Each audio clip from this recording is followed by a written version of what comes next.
Good afternoon! Hey, happy Wednesday, everybody. Danny and Dusty with ya. How's everybody doing? It's a Wednesday. It is a Wednesday. Wednesday. A great day. It's a wrestling Wednesday. Hells yeah, it's a wrestling Wednesday. This day's gonna get squirrely. I have a feeling we're gonna be getting squirrely. Looking at the show prep, yeah, that's happening. Yeah, but beyond that, like the weather's starting to get better. People are driving like lunatics out there. There was a lady, if you are driving a silver Chevy Trailblazer and you wear the Karen glasses, like Barbecue Karen? Yeah. Remember her? Yeah. Mm-hmm. Or Barbecue Becky? Remember the glasses she was wearing when she was calling the cops? Kind of like the Blades. Kind of, but they're smaller and it's like The tighter version of mine. You buy them at a gas station. It's the tighter version of mine. If you're driving a silver Chevy Trailblazer, wearing the Karen glasses, and you have like strawberry blonde hair wearing a ponytail, you are driving like a lunatic, lady. Like this lady was, it was the weaving in and out of traffic like we're Fast and the Furious. There's clearly something going on because that happened to me this morning. There was a guy that was he wanted to get away from or get around me so bad. I was doing the speed limit in the fast lane. Wink, wink, nod, nod. Sure, Jan. Sure, yeah. Moving with the flow of traffic. Like I kept two cars between me and the car in front of me. We were going the speed limit. But this man I think he changed lanes to get alongside me 5 different times from 217 up until the 84 I-5 split. Yeah, that's what this lady was doing. She was like what is 6 inches happening? from the bumper of a Fran's bread truck. I didn't know if she was looking for some white bread. She wanted that I fresh didn't know. bread. I had no idea. But then she was just weaving in and out. It was something. I was just in awe of that lady. So I'm going to be listening for Victor Saragosa to give us the traffic update of an accident involving that woman at some point because And I just chalked it up to, all right, this is what happens when Oregonians have dry roads. This is what happens. We start driving a little bit more aggressive. Well, they drive like that when they're wet, too. That's when they wreck. That's true. That is very true. That is very true. So it today just has one of those feelings. It has a feeling about it. It has a vibe about it. It's going to be a little bit sideways. And just the sheer volume of audio that excites me today. There's a lot. There is a a lot. lot. It's a lot. Yes. I mean, We're leaning in. oh boy. And we got a lot of news in the NFL. It's going to get squirrely on the news front too because the NFL's league new year officially starts at like 1 o'clock where teams that are over the cap right now, they've got to find a way to get underneath the salary cap by 1 p.m. our time. Well, yeah, I love how the countdown clock on NFL Live here says free agency starts. And really, yeah, come on. brother. I mean, Well, no, the non-legal tampering. I get it, yes. Jeff. but Yeah. Your favorite term. Also- I want to get a t-shirt that says legal tampering for you. just so you I know you'll wear it. Legal So tamperer? So I can burn it in effigy. Yeah, that's right. Legal tampering Look, floats my boat. Hold on. The Yeah. nice weather outside. I'm already catching strays Okay. Oh, of on course the you Vancouver Ford text line. Somebody definitely has shorts on today. Who's hosting the show? Ladies and gentlemen, Yo Tango, El Gato, and Los Pantalones. All right. You are wearing. You do not have a cat. You have in the your cat pants. in your pants? Do you not remember? Why do you have it? Have you not seen Blue Streak? Yeah, No? I do. I Okay. have Yeah, seen. that was- I have that was a seen lie. that. but- I've not. I just went with the Pantalones line. Yeah. Yeah. Okay. Yeah. You went all blue streak, Yeah. huh? And you went a cat. That's the line. Yo I Tango, know. El Gato, and Los I know. Pantalones. I know. You couldn't gone burro. You know. I mean, Churro? a churro. Hey, oh. That'd be something. Okay. Yeah, you're not wearing shorts today. No, I'm wearing and I pants. applaud you for that. It's 52 degrees outside, but it's just not raining. Hey, furnace is getting kicked on. I'm looking at shorts weather down. Look, coin toss was happening. Friday. Like how wet is it going to be outside? And that's really the ultimate decider in whether or not I'm wearing pants. Friday, I give people shorts weather. Shorts weather is Friday. I'm shorts tomorrow. I know you are. Yeah. But it's 66, and I've found that line of 65 is shorts weather. There you go, 66. There you go. I'm gonna go, but low of 40. It's gonna be chilly in the morning. Yeah, well, It's gonna be. just chilly can't in let the back of the calves touch. Well, touch, hold on. touch anything. You don't leave the house in the morning, anyways, and you don't even look outside until it's like 11 because you don't. It's 10. you have the blinds are drawn, and you don't leave your house. Can I say yeah. just ordered new blinds, which thrilled Hey. about that because the ones that are in my house, I'm pretty sure are original. Okay. So moving on up. Also blackout curtains Oh, because we have a massive bay window in the blackout front. curtains are must. Clutch. Yeah, you got to have them. Clutch. They're great. Because you get those days where the sun comes through just right. Yeah. And you get that reflection on the TV. Oh yeah. And it especially with movies are made so dark now. Shows are They made are. so dark Dude, now. Oppenheimer, I tried to throw that on the TV. Oh no. It needs to be pitch black. And everybody's like, adjust the gamma. No. Stop doing movies in the pitch black. Nah, man. Like after watching Hulk, The Incredible Hulk, I don't mess with gamma. Yeah, Anything. right? I don't gamma rays. I don't know what that means on my TV. You gotta go even. full Adam West and go I'm not roll gonna around do in it. the nuclear goo to get superpowers. That's clean. That's clean. Nuclear goo, that's a drop. And it will be. It was like the old Toxic Avengers movie. Yeah. Yeah. Yeah. I like it. But yeah, long story short, Do we have our swag drops? Oh yeah, we do. oh yeah, no, they were making a whole conversation out of them on Isaac and Suk. Oh really? Oh, it was great. They don't have this one though, and this one is the one that is beautiful in my opinion. This was the very first drop of the Portland Pilots women's basketball team knocking off Gonzaga. During crunch time, we pulled swags. Yes! It's over! It's over! We think. We think. Hold on, everybody. Here's the situation. That's a great one. Yes! Here's the situation Here's is a the great one. situation. Okay. We're gonna have that for breaking news. Honestly, those should be strung together for a breaking news Yeah. Yeah. drop. Yeah. Somebody gets traded. It's over! It's over! Oh wait, did he get traded? We think. Okay. Upon further evaluation. Yes! Oh no. Hold on, everybody. There's a hang up. The league has stepped in. The league has stepped in. Here's the situation. Daniel Stern Daniel Stern. Daniel Stern from Yeah, Home Alone. Home Alone. There you go. David Stern does not want Chris Paul in LA. It's over! No trade. The trade is over. Hot damn. Jason Swigard, everybody. I'm so happy for him. I can't wait. I hope here's my hope. Here's my hope for the Portland Pilots. They don't get sent to Corvallis. Here's the crazy thing. So I went to the remix game. I and- want Swag doing his show from Columbia, South Carolina. I want him doing the Portland Pilots Oh yeah, against South Carolina. there you go. You know, I need it. Or Baton Rouge. That's just a little bit of a bloodbath, though. Like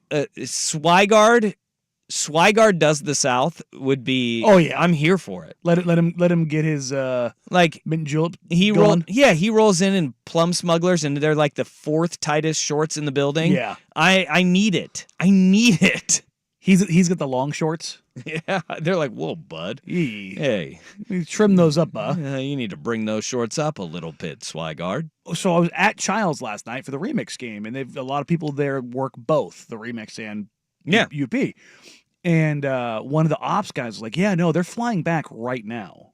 And I'm like, "Wait, what do you mean they're flying back right now?" He's like, "They're on the plane. They're going to be here Yeah. at midnight." Yeah, they get They had a get out of together. Vegas real quick. They had like a party last night at UP at midnight.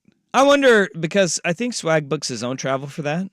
You I- know, doesn't fly with the team. I don't. Well, they don't charter, so I know. I thought they would all like fly together. yeah. I think he may kind of go on his own for days like this. Hmm. But in my mind, Swigard celebrated on Fremont. There you go.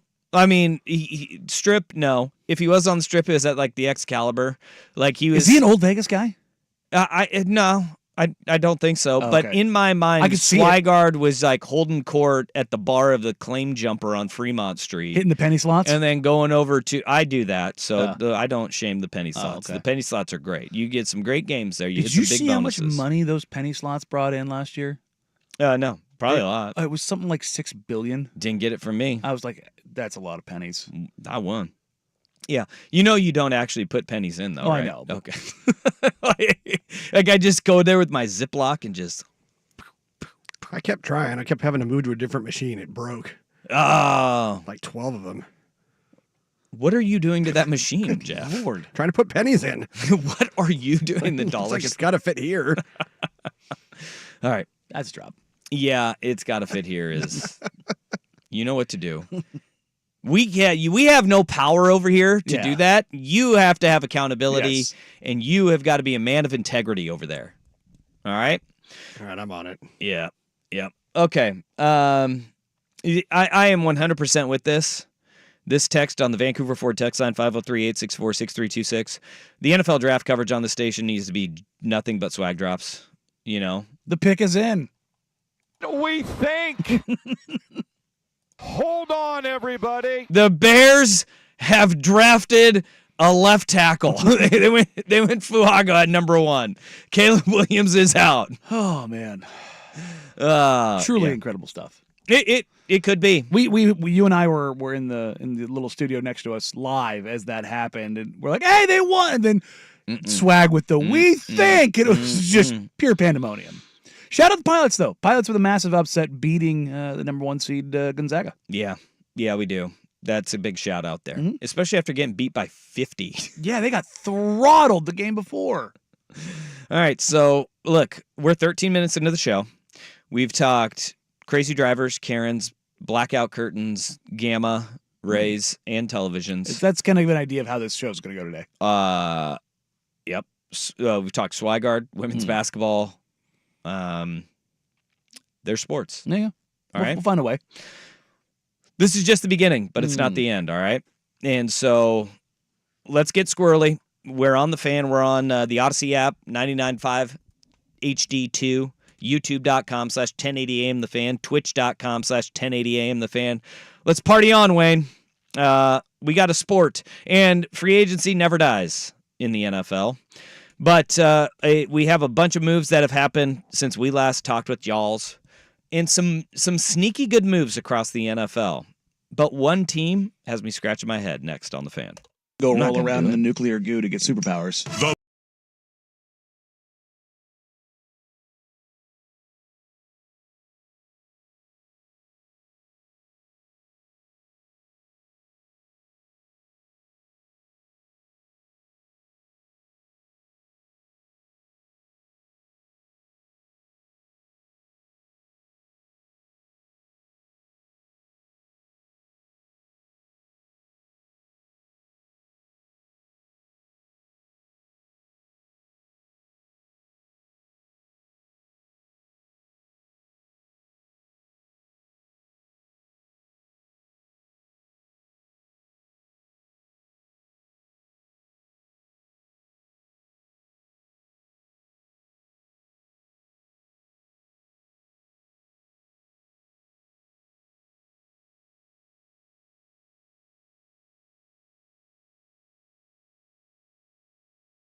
No, we know.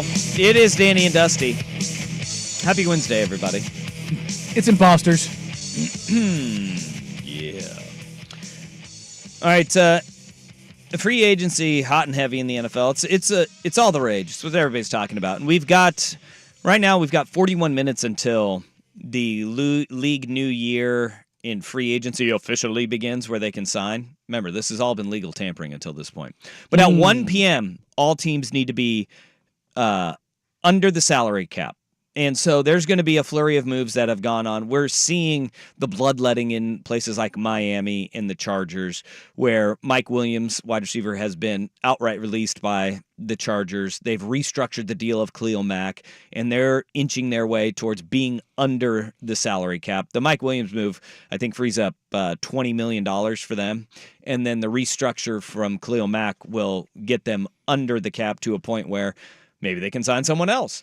But there's going to be a lot of moving and shaking that goes on between now and then. There is a team, actually there's two teams where I just can't quite figure it out.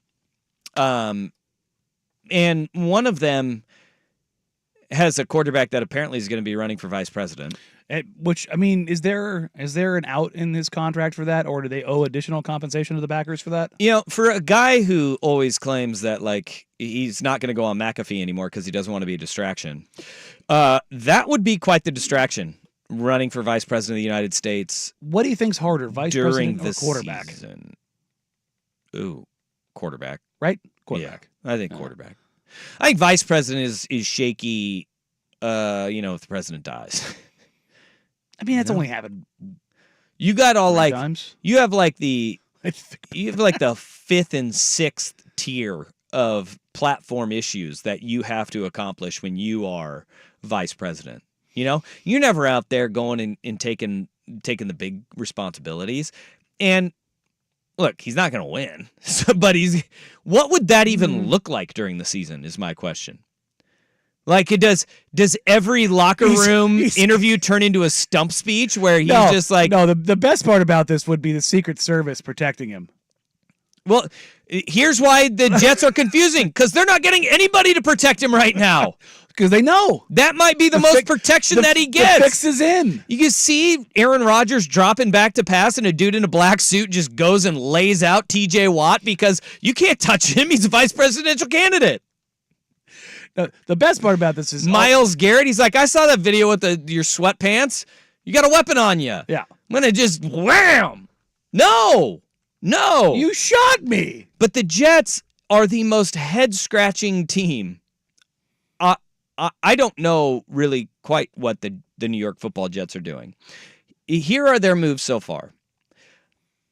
They signed Tyrod Taylor to back up Aaron Rodgers. They went out, and I think actually this is a good one. They went and got Javon Kinlaw, who they'll reunite with Robert Saleh. Okay? Yeah. They get Leki Fotu. They got the defensive tackle that they bring in, bolster their defensive line. I get it. He was with the Cardinals? Cardinals? Yes. Yeah. And then they signed Greg Zuerlein, the kicker, and Chuck Clark, Greg the Leg. at safety. I feel like he's been a kicker forever now. Yeah. Like he feels like, I remember him coming into the league, and now feels like it's been 20 years. Yeah. It's been a long time. It's been a long time. Right? That's what kickers do Those to you. kickers are crazy. Yeah. Man. Like, Hold on. Before you go any further, yes, kickers are crazy. Continue. You have intimate knowledge of said kickers. But no, I know that they can stay around for 20 plus years, but like sometimes you think about it, oh, that kicker hasn't been in the league that long, right? And you look down, it's like year 17. And you're like, well, when did this happen? Yeah, because you just forget about him. Like you see him every 30 minutes, and you're like, oh yeah, those are just the reliable ones. Like they just like the churn out of kickers on the non-guys that stick around for 17 years, though. My God. Yeah, especially if your name's a Grammatica. Yeah, but I digress. We've got the Jets have made these moves where you're going, all right, are you addressing your issues though? Because the biggest issue that prevailed throughout the entire season, from play 4 when Aaron Rodgers ruptured his Achilles due to I don't know, the pocket collapsing in a fraction of a second, to Zach Wilson just getting absolutely obliterated all season long and having one of the worst offensive lines in the entire NFL throughout the course of the season. Like, the only guy who is reliable is the guy who was unreliable most of his career, and that was Mekhi Becton because of injuries. But they go out and they've made 2 moves on their offensive line, 2 of them. They go out and they sign John Simpson, who they're replacing their left guard. They need all the help in the world. They need almost every single position on that offensive line outside of left tackle. They need a new offensive lineman. They get John Simpson on a value contract to play left guard. And the thing with Simpson, because like kickers, nobody really tracks like who these offensive linemen are. Mm-hmm. The dude was considered a bust at the beginning of his career, and then you go and he goes to the Ravens and he has a really good year. He played for the Raiders. Yeah. And he was a 4th round pick by the Raiders, was not very good last year, plays really well for the Ravens, and then boom, they get John Simpson. How does that happen with offensive linemen? Do you think it's more of a scheme situation, a development situation? But this does happen pretty regularly where a journeyman all of a sudden becomes an absolute dude, or not even a dude, like an absolute dude, but like a very reliable, above average starter. What's his name? The guy who stepped in for Tooney, Algieri. The guard for the Chiefs. He just got paid because he was that guy stepped in. Yeah, he was kind of that utility guy on their offensive line. Was really solid for him. Well, he just got paid. Yeah. Like, free agents, they're like, dude, way to go. Marcus Cannon was that guy for seemingly ever. It is scheme, culture, and coaching, right? I mean, like that is it. Offensive line, it's 100% the guys you're playing next to in that fit and that comfortability with them. The other guy that they went and got was another Baltimore Raven. Yep. They had a trade with the Ravens where they basically very just did large man pick swap with 4th round picks, and then they went and they got Morgan Moses, and who was a right tackle for the Baltimore Ravens. They're sitting there, and that's the Jets. They're going, all right, we've got 4 places that we need to upgrade, and they went to the scrap heap in a value guy in Simpson, and then they swapped 4th rounders. They need so much more. I was figuring like they would be one of the more aggressive teams to, in a very, very like guard heavy free agents class, like go out and actually get some interior protection, since the reason your season went sideways was because your quarterback got killed on the 2nd play of the game. Every single move that they made should have had that in their best interest, right? And it also is a signal of where they're going in the draft, right? They're going to be going towards that interior offensive line because you have a left guard, you have left tackle, now you have a right tackle. You need to bolster right guard in your center positions because turns out those 2 positions super loaded in the draft. Yeah, 2 of the lowest graded players on their offensive line were their center and the right guard. It's like so like the Jets, you sit there and you say, I see where you're trying to go, but they never attempt to get there. Yeah. The other one is the Pittsburgh Steelers. After going and signing Russell Wilson for like $1 million, every single move that they have made is to bolster their defense. In the trade yesterday, where they send Deontay Johnson to Carolina, you get rid of your 2nd best wide receiver. Right? Like, you have a quarterback on the cheap. You should probably have Pickens, Freiermuth, and Deontay Johnson. Those 3 guys and Najee Harris in your backfield. Like, if you're not going to spend on your offense, keep the cheap guys you do have. Good. Yes. That one blows my mind. Yeah. I mean, I get it because it's Steelers, because they trade their wide receiver for a cornerback. Do you know how much they spend on their defense? I would imagine it's probably the most in the NFL. It is far and away. Yeah. They have $144,018,005 committed to their defense. So that is 65%? That is 55.73% of their cap. Oh, that's right. It went up. The offense, $60 million. Yeah. 23% of their cap is on their offense. I mean, this pretty much signals for them that they're probably gonna. I mean, because you can't put it past them that they won't do it. But looking at least at wide receiver in the draft, They are number 1 in the NFL right now in defensive spending, 30th offensively. yeah. And we wonder why they didn't have 400 yards in a game. Like, this isn't just this year. It's like the history. That's what they do. Like Matt Canada was a major part of the He problem. was bad. Like don't get it wrong. He was very bad. He was doo-doo, baby. Yeah. So was Kenny Pickett Yes. and Mitchell Trubisky Yes. and Mason Rudolph, Yes. right?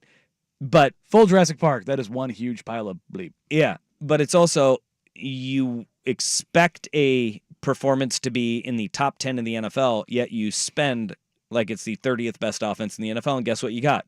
You actually overperformed because Yeah. you were like a middle-of-the-road offense. You were like 17th, 18th in the NFL. I wonder what the math on that says. Spending to production. Yeah, because teams 100% look at that ratio. 100% look at that ratio because you could actually divide it up. I mean, same thing with Major League Baseball when you have like individualized, positionalized spending that's broken across so many players. You can do the math behind that and be like, okay, we can justify not only positionally, because you can say you have premium value positions, quarterback, pass rusher, left tackle, corner, like sure, but inherently in your own team's culture and nature, if you're like we are a defensive minded team, then you adjust the slider. If the league average is X, but you're Y because you adjust the slider. I wonder what that inherent ratio is that they're trying to optimize. Because they're zigging when everybody else is zagging by spending on football, by spending on defense. And their defense is always really good. And it's the staple of Mike Tomlin. And it's also cheaper to build on defense than it is to build on offense. What are the most expensive positions in football? Quarterback, And pass rusher. okay, if you have one pass rusher and you backfill behind that versus one quarterback and what you need to do to protect him, now you need to spend on the offensive line. Now you need to spend on wide receivers. Now you need to spend on tight end. Like it gets inherent in the way you can control churn and spending. It's not like the Steelers don't spend. No, they do. just get controlled spending on offense, which is why they go out and spend $1.2 million on a controlled cost variable with Russell Wilson. See, but this is also, I think, the frustration that Steeler fans have with the organization right now under Mike Tomlin. Mm-hmm. They're building to be we don't have a losing season team. Yes. They're not building to win a Super Bowl. There's an offensive ceiling that is inherently there by not spending. Yes. Unless you find a value add proposition such as a rookie scale contract or Russell Wilson at $1.2 million. Facts. So that's what I think they're betting on. Danny's out But- here propositioning people. Yeah, there you go. But I would also argue that if they don't take a wide receiver in this draft, they're very much just going for some Jeff Fisher type stuff. That is 7 and 9. That is 7 and 9 bull. We think. But it's not 7 and 9; it's 9 and 7. That's right. That's what they're at. So or 9 and 8. God, that 17 games. It's gonna get me for another That decade. 17th game, It's- it gets us all. Oh God, it's 16 for so long. It gets us all.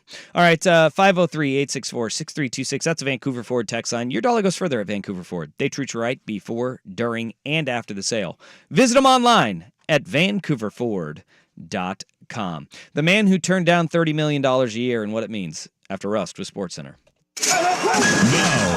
Now, from the Fan Sports Desk, a SportsCenter update on 1080 The Fan. This update brought to you by Langdon Farms Golf Club. Good or bad weather, the golf course is always the driest around. Download the Langdon Farms app today to get all the latest news and specials. First on The Fan, the Trailblazers have lost 4 of their last 5 and 13 of 16.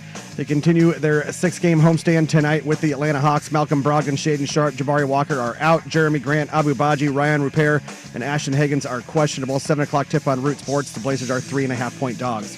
In the NFL, the Chargers have released wide receiver Mike Williams, saving $20 million against the salary cap. Meanwhile, they've also restructured 8-time Pro Bowler Khalil Mack's contract. The Seahawks signing offensive lineman Nick Harris to a 1-year, $2.51 million deal, and Seahawks cornerback Artie Burns returning on a 1-year deal. The 49ers signing linebacker Eric Kendricks to a 1-year deal, and those same Niners have restructured the contract of Pro Bowl fullback Kyle Juszczyk for cap space.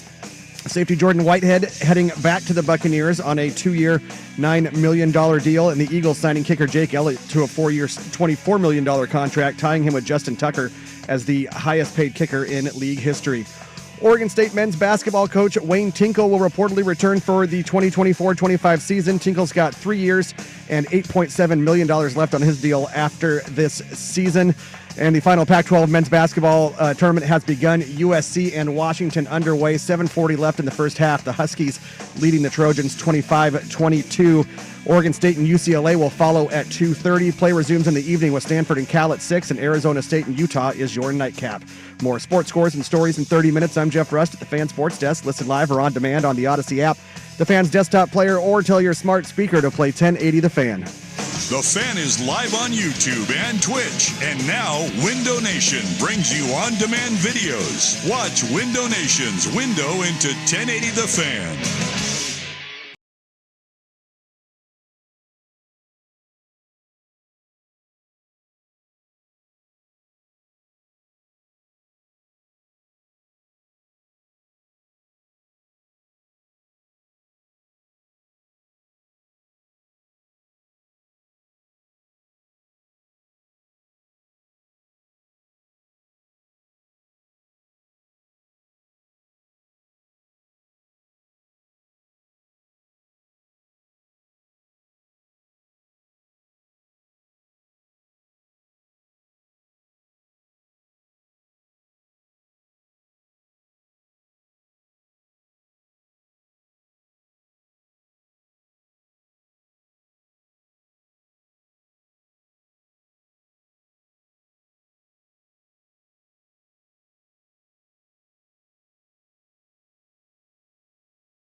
All right. It's 12:39. Danny and Dusty with you here, brother.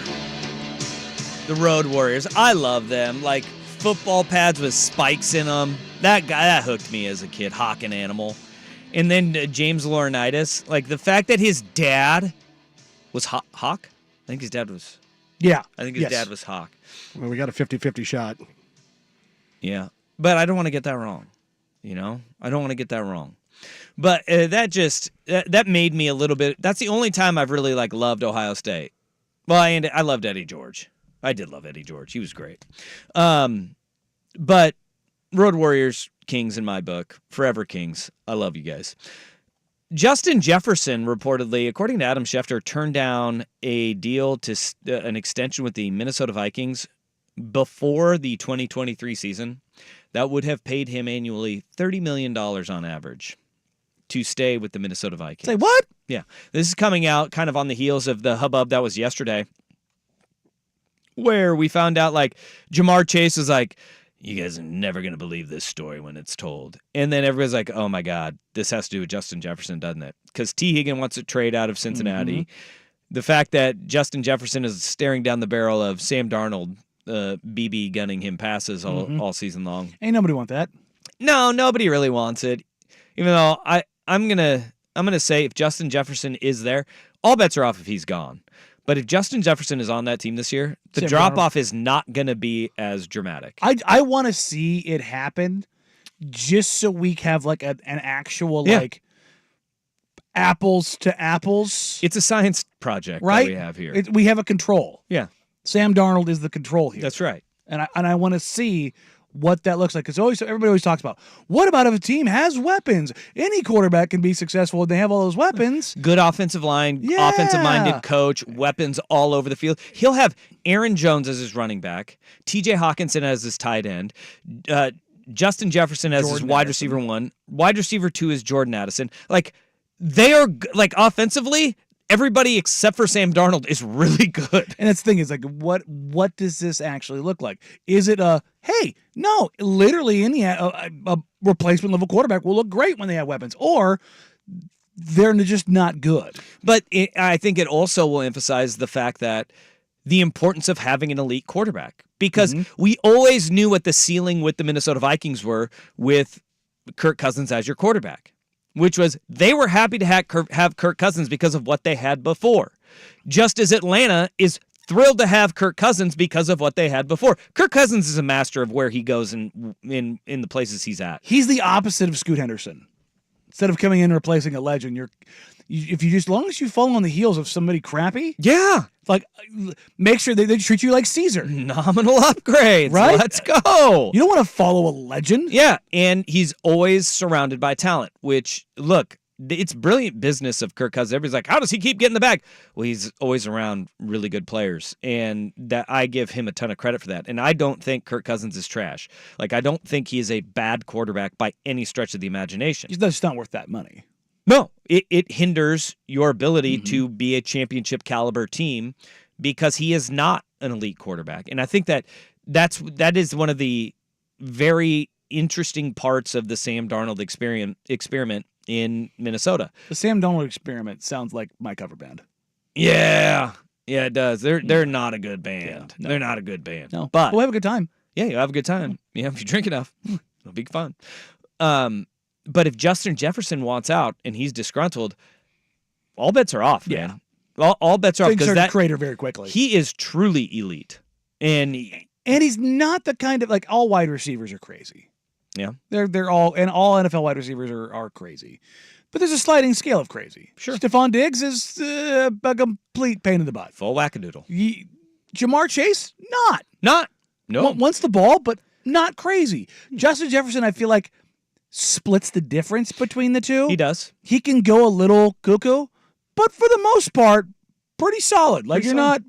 You spit him up every now and then, and the gritty gets out of control. And you're like, oh no, we got to bring Justin Jefferson back to reality. But by all accounts, Sam Darnold's a really good dude. Mm-hmm. More of a guy that Justin Jefferson can relate to than vibe with. Kirk Cousins. Certainly. I mean, let's be honest. Oakley dokley. Yeah, Ned Flanders is tough to relate to. But he doesn't have a grill, so there's that. Kirk Cousins has that on him. I also, I think Sam could make a call. To get a grill? Yeah. Yeah, I bet he knows a guy. Yeah, I San mean, Clemente. look, I would say it's not hard to find. But Justin Jefferson, if he's going to demand a trade, if he's going to demand out, I mean, turning down the $30 million and resetting the receiver market, that's a hell of a move before last season. Now, if he wants to get traded, and look, everybody knows this, it would be a rental for Cincinnati. They will not have the cap space to keep Jamar Chase, Justin Jefferson, and Joe Burrow when he does hit free agency. But with T. Higgins wanting to be out, if this trade does come to fruition, or if Justin Jefferson demands a trade to anywhere else, right? Minnesota is all of a sudden hitting a reset button that Kirk Cousins' ripple effect is going to be incredible. This is what I always wondered. I was like, why are they spending on defense right now? What are they doing? Like, it was like, oh, they've got everything else in case another quarterback comes ready. And it's like, Justin Jefferson's in his prime. That's not a holding, a placeholder quarterback spot. What are we talking about No, here? you've got guys on rookie deals that are going to garner big time money. And so now is that you're 100% It's right. not a stall point. Not the way to do it. But I also appreciate a team having the wherewithal to sit there and be like, look, if we don't have the quarterback, what is our ceiling? That's why they were willing to part with Kirk Cousins, is because they're like, we need to upgrade from Kirk Cousins. We're not doing that right now. Which I would argue, then you kind of strip it down all the way. It's half measures. That's where and in the NFL though, you can't do it. Yes, you can't strip it all the way down. What is happening? I don't think you can. If you trade Justin Jefferson, I think that is you're signaling this is where we're going to go. Yeah, we go out and we sign Aaron Jones. We're going to run the ball with him, and as the text line points out, it's going to be for about 8 games. You're going to stay relevant. You're going to stay competitive and in games because you have a decent offensive line. You will still have T.J. Hawkinson and Jordan Addison, but Jordan Addison is a really good receiver. He's stupid good. He's not your one, though. No, he's as a number 2, he's a route-running monster. But you have your limitations. Mm-hmm. And he's not taking the top off coverage like Jefferson, that's for sure. That's the beauty of the NFL, though, is how many teams are fitting in that mold. You fit in that mold of competitiveness, and we may only have like one Carolina Panthers or Chicago Bears, even though Chicago was in that, hey, they're just kind of clumped in the middle where you're good. You're not great, though. There's a ton of teams that fit that bill, and only a few truly trash teams and a few truly elite teams. And that's where the NFL wants to operate. That's how they want to operate. And right now, your trash teams are the Panthers, the Commanders, the Patriots. Those, and they are truly just hot garbage products right now. And you squinted the Bears. Yeah, but even with the Bears, like even with Justin Fields, they're trash. There's 7 wins, 6 wins. Well, you only have a handful of truly awful teams in the NFL. Yeah, the Bears last year were 7-10. They were 7-10. Yeah, think about that. They had the same record as those Minnesota Vikings with Kirk Cousins. Fair. And Justin Jefferson, he got dinged up. They got banged up in a lot of different places. But this is the beauty of the NFL. You look at the teams I forgot about the Cardinals and how bad they were without Kyler Murray last year. Yeesh. But even they started coming around at the end of the year. We thought that looking competitive. The Bears, Cardinals, Commanders, Panthers, I think were going to be the 4 worst teams in football last year. Yeah, but everybody else is in a pack in the middle. It didn't feel like there was one game separating the Raiders and the Bears, but it was. It was one game. And in fact, your beloved Raiders lost to those Bears. And they were far worse than the Bears until they fired Josh McDaniels. Yeah, that was self-inflicted. It's a weird operating space of the NFL. And Justin Jefferson, he's going to hold the keys to how bad Minnesota gets. And look, we've got 11 minutes until we start that new league. That's where it could get a little bit more dicey for teams like Minnesota. We're going to see some bloodletting here in the next 10 minutes. Can't wait for it. Because contractually, they have to. Okay. It's right now we have got pro days going on across the NFL. They're well underway. Oregon had theirs yesterday. Indeed. Oregon State 2 days ago. Sometimes you get some surprises, and this one's a doozy for you. We are going to play Guess the Prospect, and you only get the voice to guess. I will give you hints if you're struggling with it, but you need to guess the voice because this one, I was floored by this one. Next on the Fan.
Hey, the best basketball party is back. George McCoy at Warren Allen Attorneys at Law presents Fan Madness Thursday and Friday, March 21st and the 22nd. from noon till 7 p.m. each day. That is a week from tomorrow. There's no better place to watch the tournament than the Stadium Sports Bar, home of the A Sportsbook. Danny and I are going to be there. Isaac and Sue going to be there. Broadcasting live. The streams are coming. Fan Madness is presented by George McCoy at Warren Allen Attorneys at Law. Injuries and missing work ruining your day? Call George McCoy at warrenallen.com. He'll make them pay. For more info, go to Fan Madness at 1080thefan.com. All right.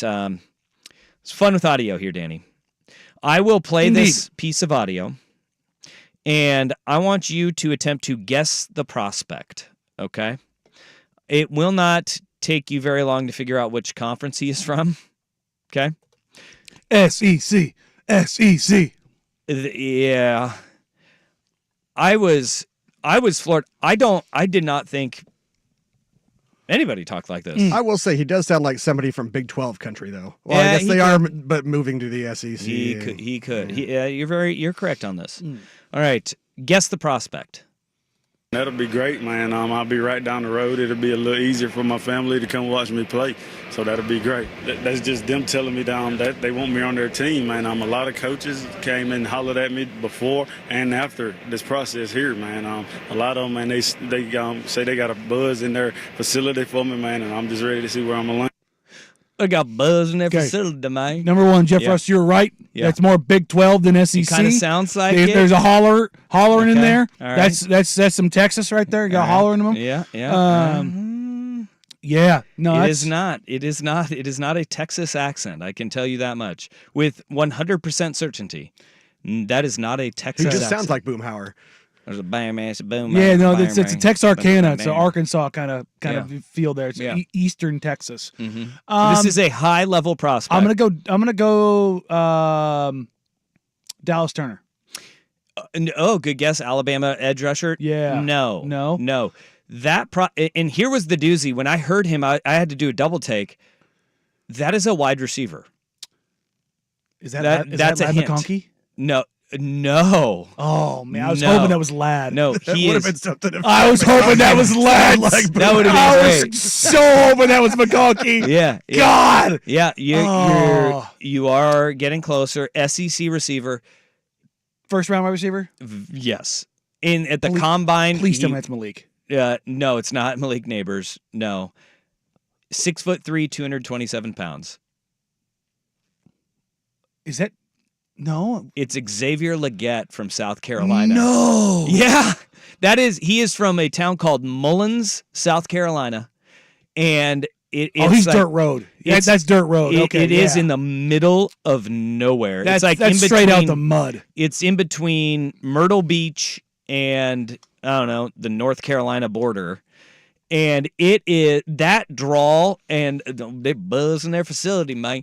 I'm drafting that guy first round just Oh, God. talking to him. He's got a great voice. Doesn't he? I mean, buzz in the facility, man. I absolutely am.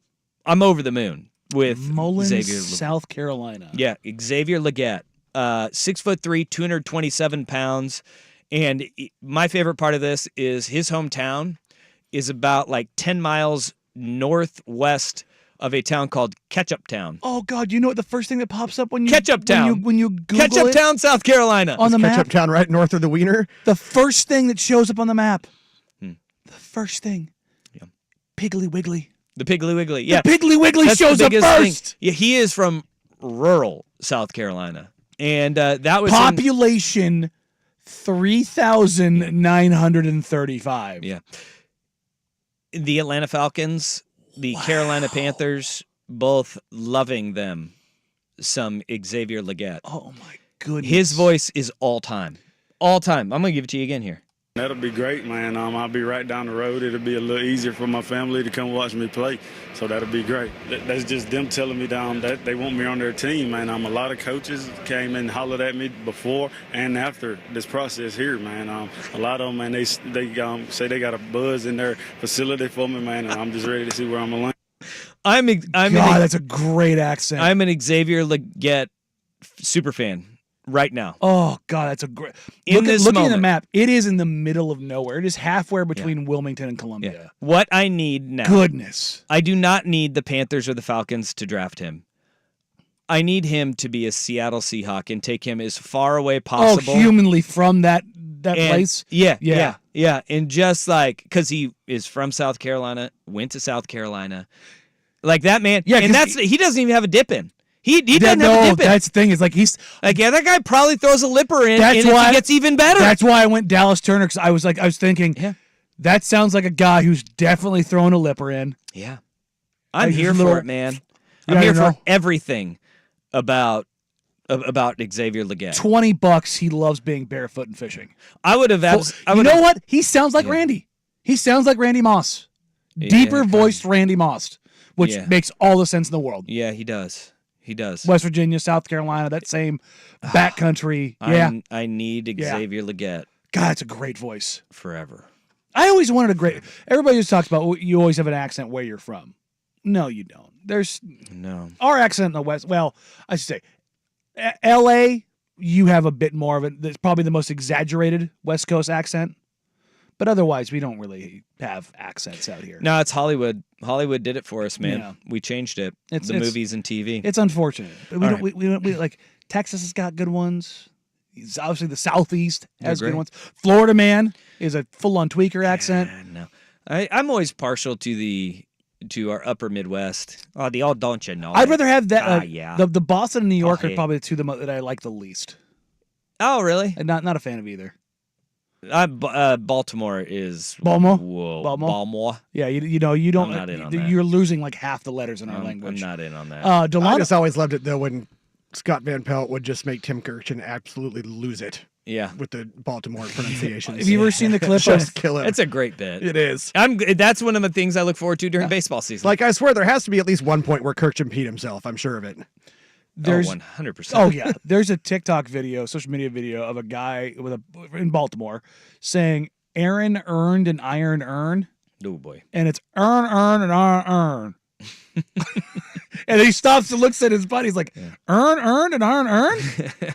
He's like, no, Aaron earned an iron earn. Yeah, that ain't gonna play. It's like, that's a tough one. 1 hour in the books. We got 2 more to go. Coming up next hour, worst day on the web.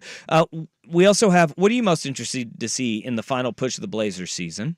But coming up next, a flurry of moves by teams under the gun and in a crunch next on The Fan. That'll be great, man. No need to feel bad for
Hour number 2, Danny and Dusty with you on this Wednesday afternoon. Thank you for being a part of our day and letting us be a part of yours. The new league year is upon us in the National Football League, which means all of these signings that we have heard being reported and everybody's talked about, you're all going to see now the fancy photo edits from all the teams in the NFL. Like we already now have the Derrick Henry, a Baltimore Raven. Indeed. Officially official. Trades are going official. Yeah, it's a crazy time. But we've also had a bunch of teams bloodletting, and the release of players over the last couple of weeks has happened. Miami is going to take a massive step back this year. Mm-hmm. Injuries just kind of beleaguered them over this year. They got pillaged. Whether it's Christian Wilkins, Andrew Van Ginkel, their secondary, you've seen guys left and right leaving this Miami team because they were in salary cap hell. They pushed all in for last year, and it failed. Another team that we have seen a lot of talent depart, and they had to do some fancy work with their salary cap, the Los Angeles Chargers. Jim Harbaugh in his first year, no splashes to be made with that team because of the fact that they entered today alone $25 million over the salary cap. Is that a lot? $25 million. It's $10 million less than the entire salary cap explosion this year. Yeah, well, yeah. That's kind of nuts. The cap goes up by $30 million, and you're 25 over. Yeah. And you got an extra $6 million than they expected? That little wiggle room, a little bit surprised. But they knew that this was coming too, because again, last year, with Brandon Staley being in his final year and Tom Telesco feeling the pressure and the crunch to perform and to deliver with the Chargers, they knew that they would have to do a lot of restructuring in part ways. And there were 4 guys that everybody was kind of looking at heading into this. 2 receivers and then two pass rushers. Keenan Allen, Mike Williams as receivers, Khalil Mack, and Joey Bosa as their pass rushers that they needed. They have a ton of money invested in. And if you look at it, of the 12 guys of the 12 largest salary cap hits in the NFL this year, 4 of them were Chargers. Yeah, they put themselves in a pickle. Deshaun Watson is the highest in the league at $63.9 million. Because the league said, we're not going to let you do that. They fully guaranteed his deal like morons. Yes. Dak Prescott, 59.4. Kyler Murray, 51. Matthew Stafford, 49.5. Daniel Jones, 47.1. Real quick. Yeah. What deal in there doesn't suck? Yeah. Every single look. Stafford, you get the Super Bowl, so you can write that one off. I'll give you that one. They got that one. Otherwise, actually, Matthew Stafford's worth it because he's playing really damn good football. But I mean, even if he wasn't, you got a Super Bowl. You got Super Bowl. Like at that point in time, you write it off. It is what it is. It was successful. Every other one of those deals is a train wreck. Yeah, those are your top 5 in the league, and Good then here God. is where every other one after this is a Charger. Khalil Mack, 38.5. Patrick Mahomes, 37. Joey Bosa, 36. Russell Wilson, 35.4. Keenan Allen, 34.7. Aaron Donald, 34.1. Mike Williams, 32.6. Did Keenan's just get restructured to death over 4 years? Yep. Yeah.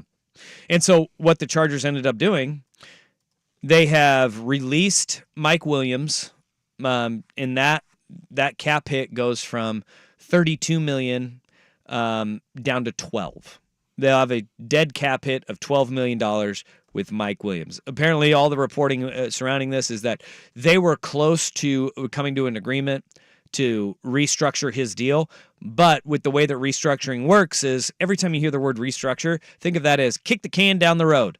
And the Kansas City Chiefs just restructured Patrick Mahomes again. But remember, he signed a 10-year deal. So they were kicking that can way far down the road. And when you restructure, it just means you're going to pay that money later on. So the Kansas City Chiefs are going to go into a downhill spiral once Mahomes finally leaves. But that's the part of having a dynasty. That's what you do. That's what the Patriots did with Tom Brady, and that's the way that you have to operate in the current era of the NFL is, yeah, kick the can down the road. We're going to suck eggs, but you better make sure those 15 to 20 years that you have the guy are worth it. And right now, if you ended today for Patrick Mahomes, it would be worth it. It would be worth it if you're Kansas City. Oh, 100%. You've won 3 Super Bowls. It's already worth it. You write it Yeah. off. That's Boom. a built-in Done. cost. But you have to have a person willing to do it. Yeah. And look, the crazy thing about the Chargers is starting next year, Justin Herbert, his big deal kicks in.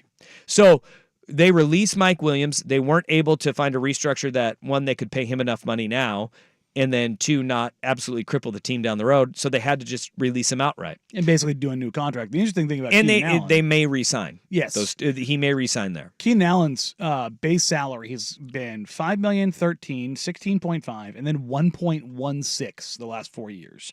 This year it's 18.1 Yep. Got to pay the piper somehow. because they've restructured about 17 million while also pushing a roster bonus to 5 million this year. Oh, All right. goodness. And so his dead cap number is not that much. It's only 11.6, but his cap hit, because of the 18.1 base, 2.7 signing bonus, $5 million roster bonus, and $8.9 million restructure moved into this year. His cap hit is 34.7. And that's why they were in hell. Of the top 12 cap hits in the league, they had 4 of them. And so they released Mike Williams. Apparently, they may re-sign him and make it palatable to bring him back. Khalil Mack has restructured his deal. We don't have notes on that yet. They barely got under the cap. Like, they barely are there, but this is the hard part when you push all in for a season, and this is like the roll of the dice. It better work out. And for Brandon Staley and Tom Telesco, it backfired on them. It backfired on both of them. I don't understand how he can restructure. He's in the last year of his deal.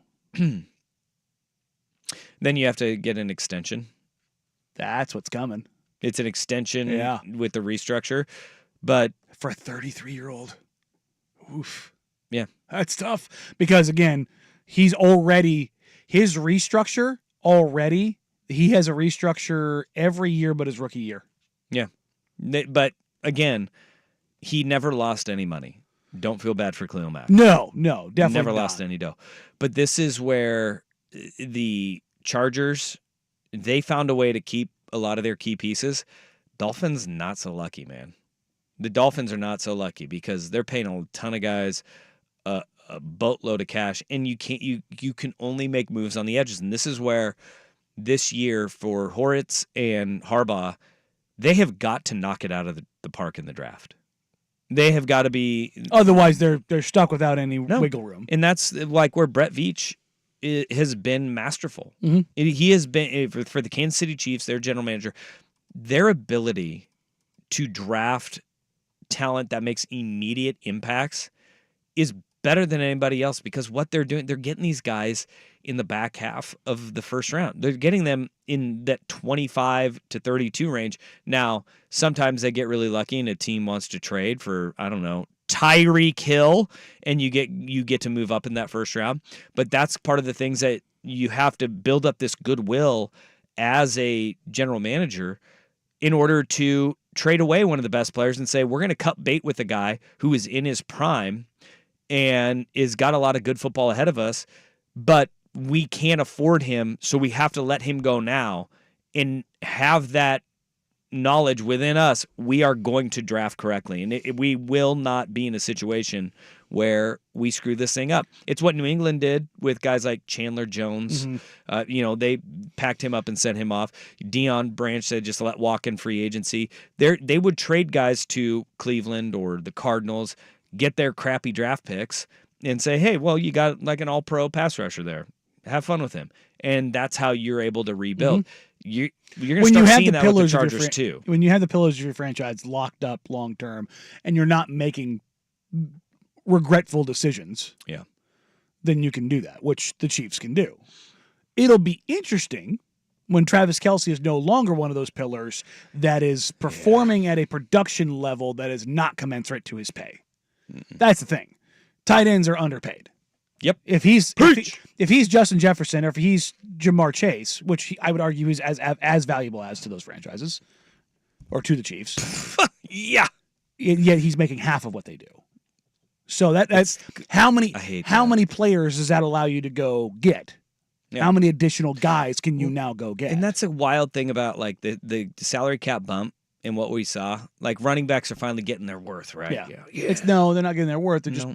there's just more money to play with. The cap went up, so they're still getting the same. Their percentage is the same. They're just got more money. There's more pie to work with. There's bigger salary cap. But tight end, it's like this slow burn. Travis Kelce getting paid $15 million is It's criminal. insane. It's criminal. Insane. That millionaire needs more money, damn it. But that's why you marry a Taylor Swift. Did you see the video that got released? Somebody in 2016 did a Kiss, Marry, Kill with Travis Kelce, and it was Taylor Swift, Oh no. Katy Perry, Oh no. and I think Rihanna, was it? Please tell me he didn't screw that up. No, he married Katy Perry. He kissed Taylor Swift and killed the third one, which I think was Rihanna. Yeah. Yeah, I know. But At least he kissed her. Katy Perry, she was at the Sydney show with Taylor Swift. She went to Taylor Swift's show in Sydney, Australia. My man lived the dream. We can only hope. We can only hope. We're sure it wasn't in Paris. What are you most interested in seeing the rest of this season with the Portland Trail Blazers? Danny and Dusty on the Fan.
We're polling at Danny and Dusty on Twitter. Is where you can find our poll that we have constructed here. It's a good one. It's a doozy. And the people are split. What are you most interested in down the stretch with the Portland Trailblazers? Option 1, Scoot Henderson minutes. Option 2, Shaedon Sharpe return. Option 3, give me them lottery balls. Option 4, other. Reply in the comments. And the comments are all over the place. From the sale of the team to someone who actually wants to win, to chemistry and commitment, Calabro and Hurd going off on bizarre tangents. I'm here for more of those. Ding, ding, ding, ding, ding, ding, ding. But right now, as the poll sits, 257 votes in the hour that we've had it up. Scoot Henderson minutes is at 31%. Shaedon Sharpe's return at 31%. Give me them lottery balls, 34%. And other, 2%. As the poll sits is a lot better than as it sits on the poll. Yep. As the poll sits right now. And make sure you emphasize the lottery on the balls. Yeah. Give me them lottery balls. Because that sounds like... Where are you at in this? Sounds like you're saying watery. No. Known poll swear. Come on. Wow, that's a real drop? Yeah, it is. Known poll swear. That's you. Wow. You are known poll Wow. swear. I don't know. That sounds like it's coming from you. You can go and get on those polls.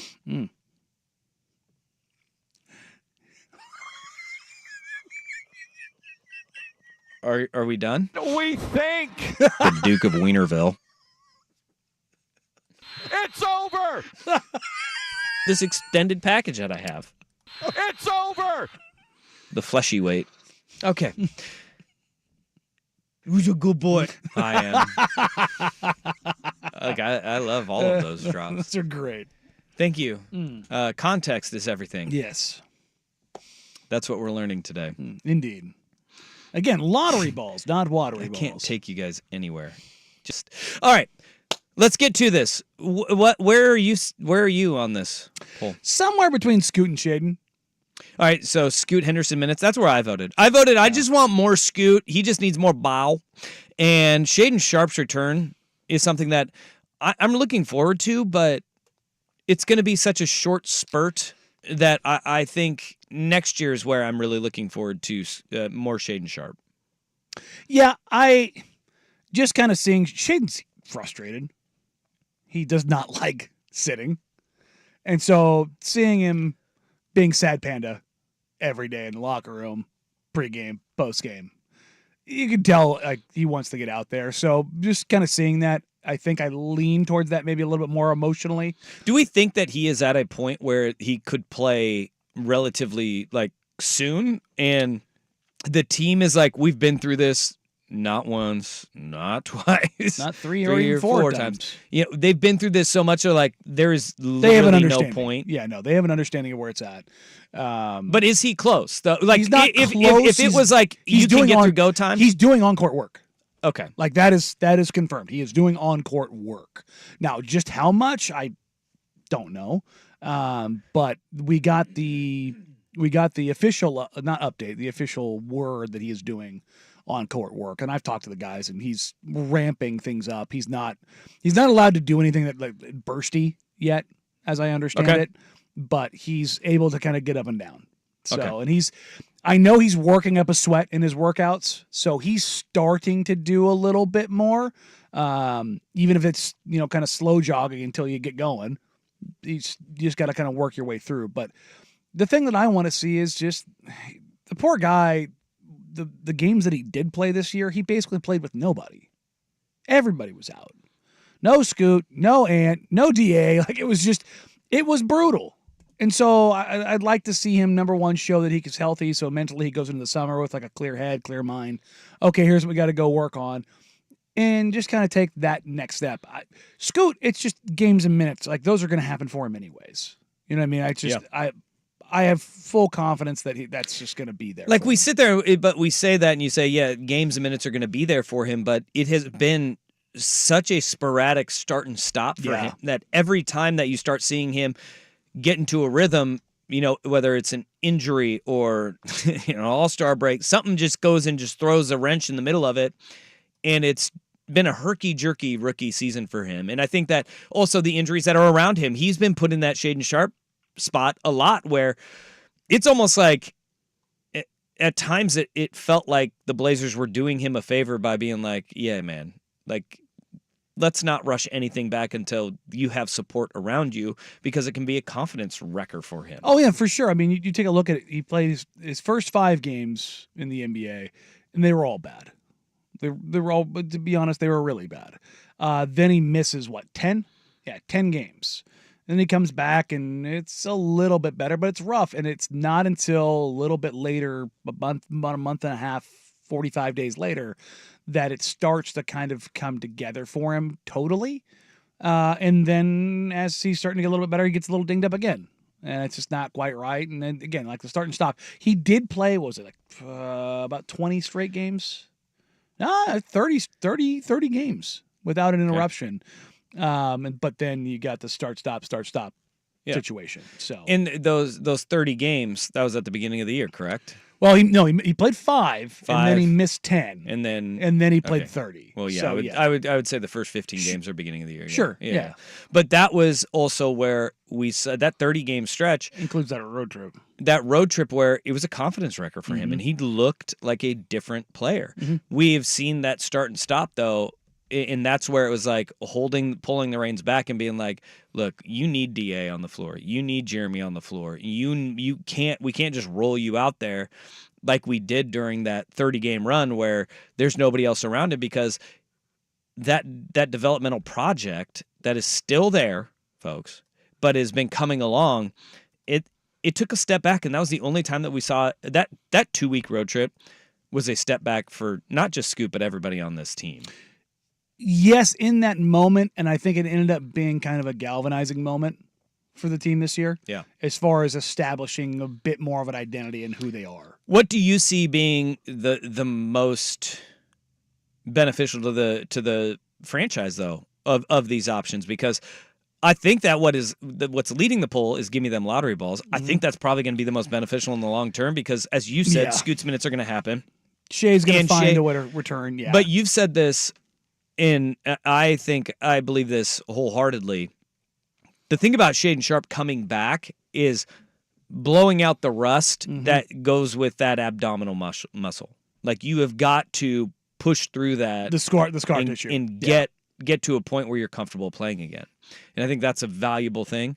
But give me the lottery balls is going to be the one that helps this team, and it's going to be coming more naturally, especially with this run that they're going to be in that started with Boston. Yeah, they've got the rest of this home stretch, and then quick little 2-gamer, and then they go out for that 7-game and 15-day stretch. At the end of the season, when you're not winning, I feel like those lottery balls might stack up pretty quick. And that's the thing is as we start to get closer, I think they've got 18 games remaining in the season. Like it's the final stretch, man. We are there. In fact, today is the 13th, right? Yeah, today's the 13th. There's a month left. April 14th is the last game of the season. Hot damn. There's a month of Blazers basketball left. We are 2 months away from the draft lottery. May 17th is the NBA draft lottery. Between now and then, we'll be up at A&A, and we have the NCAA tournament, which you'll probably get to see some prospects. So, I say that like at the top of the draft, it's not going to have maybe Colorado makes the tournament, maybe, and then maybe Cody Williams plays, so you get to see him. But other than that, it's like Jacoby Walter, Donovan Clingan. It's not going to be a ton of guys. Look, if I've learned one thing with this year's team, it's that I want more Euros. Just draft me the Euros. Toumani Camara from Belgium. One of 4 Belgian players ever in the NBA. Ryan Rupert from France. But just draft somebody from Europe, and I'll just be like, yeah, he's going to work. He'll be fine. I We're going to especially do it. target France right now. They're in like their golden generation. All right, yeah. So give me a Frenchman. Give me somebody from Europe. I'm in. Well, I mean, look, I'll go do it. How hard can it be to find another Nikola Jokic? I mean, they got him in the second round. Yeah. How hard is that? During a Quesarito commercial. Give me a Luka Doncic or a Giannis Antetokounmpo. Yeah. Like, give me any. Like, at this point, I'd take the Giannis Antetokounmpo. 2 of my top 3 prospects are French. 2 of your top 3, and you have the up on your Patreon right now, the Jack Ramsey's Patreon. You showed me that, and I was like, I gave you the verbal meme. Like, that's cool. I ain't reading all that. But if you want to read all that, you have like, what, 6,000 words on it? 3,400 on Alex Sarr and another about 3,300 going up on Zachary Zachet either tonight or tomorrow. All right. So much. And then there'll be some about the same on Cody Williams. And then I'll probably tone it down a little bit for some of the other guys. But the top three I'm doing extensive dives on. So Danny's over there writing a Hobbit trilogy. You're not wrong. He is. You're not wrong. He is. So it's a lot of words. I words them up. That's why he's getting those blackout shades. Like, he doesn't have his mom's basement anymore. He's got to create that on his own. My wife does wonder, like, do you always work in the dark? And I go, no, my co-host makes me have the lights on in the studio. Otherwise, yes. Yes, I would. So I like it. I'm Criminal. Well, I mean, come on now. Speaking of criminals, great transition. Our worst day on the web. First, here's the big kahuna, the Sports Center update. Hamburgers, the cornerstone of any nutritious breakfast. Now, from the Fan Sports Desk, a Sports Center update on 1080 The Fan. This update brought to you by Vulcan Design and Construction. Check out their award-winning outdoor living designs or schedule your free design consultation at vulcandc.com. First on The Fan, the Trailblazers have lost 13 of their last 16. Their six-game homestand continues tonight with the Atlanta Hawks in town. Malcolm Brogdon, Shaden Sharp, Jabari Walker all out. Jeremy Grant, Abu Baji, Ryan Rupert, and Ashton Higgins are questionable. It's a 7 o'clock tip on Root Sports. The Blazers are 3.5-point dogs. In the NFL, the Chargers have released wide receiver Mike Williams, is saving $20 million against the salary cap. Meanwhile, they've also restructured 8-time Pro Bowler Khalil Mack's contract. The Seahawks signing offensive lineman Nick Harris to a one-year, $2.51 million deal, and cornerback Artie Burns is returning to Seattle on a one-year deal. The 49ers signing linebacker Eric Kendricks to a one-year contract. Those same 49ers have restructured the contract of Pro Bowl fullback Kyle Juszczyk for cap space. The safety Jordan Whitehead heading back to the Buccaneers on a 2-year, $9 million deal. The Eagles signing kicker Jake Elliott to a 4-year, $24 million deal, tying him with Justin Tucker as the highest paid kicker in league history. Oregon State men's basketball coach Wayne Tinkle reportedly will return for the 2024-25 season. He's got 3 years and $8.7 million left on his deal after this season. The final Pac-12 men's basketball tournament is underway. USC and Washington currently going at it. We're about midway through the second half. The Huskies lead the Trojans 56-53. Oregon State and UCLA will follow at 2:30, and then play resumes this evening with Stanford and Cal at 6, and Arizona State and Utah is your nightcap at 8:30. More sports scores and stories in 30 minutes. I'm Jeff Rust at the Fan Sports Desk. Listen live or on demand on the Odyssey app, the Fan's desktop player, or tell your smart speaker to play 1080 The Fan. Fan Madness, presented by George McCoy and Warren Allen Attorneys at Law. March 21st and 22nd at the Stadium Sports Bar at Alenade. Do the tournament with 1080 The Fan. Hey, it's Sue.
Fan. That sucks.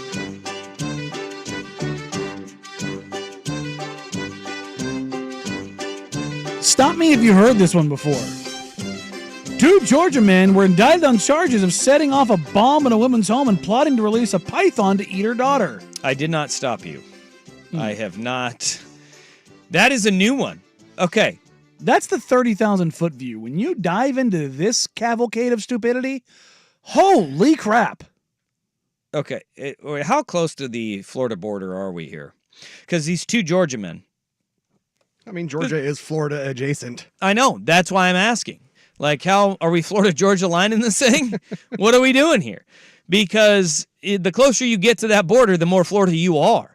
I have a feeling that this is more South Georgia than North Georgia.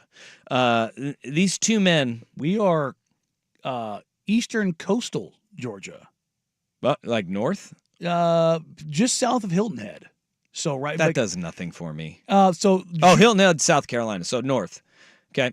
Yeah, it's north as far as about as far north on the coast as you can get. All right, so beach people, which is really an extension of Florida, man. Yeah. It's any coastie. It's still I-95. We have this. We have whether it's the Oregon coast, the Washington coast. You can go over to the Georgia coast. The closer you are to a large body of salty water, the more weird you get. And I say this. My family is all coasties. All of them. And so it explains a lot. It explains a lot. You know, me, my overall. But my mom and my dad. My dad, California, but my mom, Oregon coastie. Yeah. Like this is, it's you the people I love. You and Bill Oram, kindred spirits, because you're coasties. Yeah. Yeah. I come from coastie blood. Yes. Okay. I am not a coast. I cannot claim coastie. But you can't clean it out your blood either. No, you can't. No, you can't. There's no transfusion for that. So we have these two men who were going to set a homemade bomb off. Not we're going to, did. Okay. They set a bomb off to kill an ex-girlfriend. Uh-huh. And then the next step in their plan was release to kill python. a child with a python. Mm-hmm. What in the world are we doing? They wanted a large python set into the victim's home to eat the victim's daughter. What in the world is wrong with people? I mean, what's the worst crime here? The bomb to kill the woman or the python for the daughter? Yes. But I think the python is the worst one. The python is the worst one because I think you're given a fighting chance there, though. No. They don't say how old the. I was going to say, did they say how old the daughter is? Like, are we talking a child, or are we talking like in the 20s or something? Well, the defendants in the case are in their mid-30s, so I would imagine a younger child. But also, the bomb you don't have a chance against. You don't. But the snake you got a chance against. But here's the thing: it's also discriminatory. The bomb indiscriminate is very indiscriminate. But you're looking at the bomb is something where it's going to go quick, right? Like, I mean, this is very morbid to think about, but you're talking about getting eaten by a snake, which for me, that is way worse. Way worse. Because what they're saying is that the kid doesn't stand a chance against the python. These guys are absolutely crazy because that's got to be a big python. They were doing things like before this, and the whole, what they were doing before was stalking and harassment, which these guys should have been stopped way before any of this happened. But because they were doing it started with flaming bags of poo, right? They would do the mailing flaming dead rats and shooting arrows into her front door. Shooting arrows into a front door. Like, how is that not enough to where you're like, okay, these guys, they need to go to the slammer now. The interesting thing, I say interesting, is the cops. The prosecutors in this case have a lot of evidence, which means these guys left a lot of trails. Illegally purchased a firearm. One of them was a convicted felon, so they committed a felony there. The bomb that they built, they have all the records for everything that they bought, and they Googled them all. Also, they used tannerite, which I don't know what that is. It's the stuff that you can just shoot and it goes boom. but it's also it's a binary compound. Long story short, it's very simple. I don't know. It's a very simple explosive. Okay. It's not like people confuse all kinds of explosives. It's not like C4. It's not Comp B or anything like that. Like it's an explosive compound. Like when you put two things together, it's Yeah. So Chemistry. yeah, but it's not. We're not talking Atlanta Olympic bombing or World Trade Center bombing. These guys don't have those levels of skills, but they did manage to do a significant amount of damage to property because explosions in enclosed areas not great. They cause lots of problems, but they have an obscene amount of evidence, which means these idiots left the trail of trails. Dude.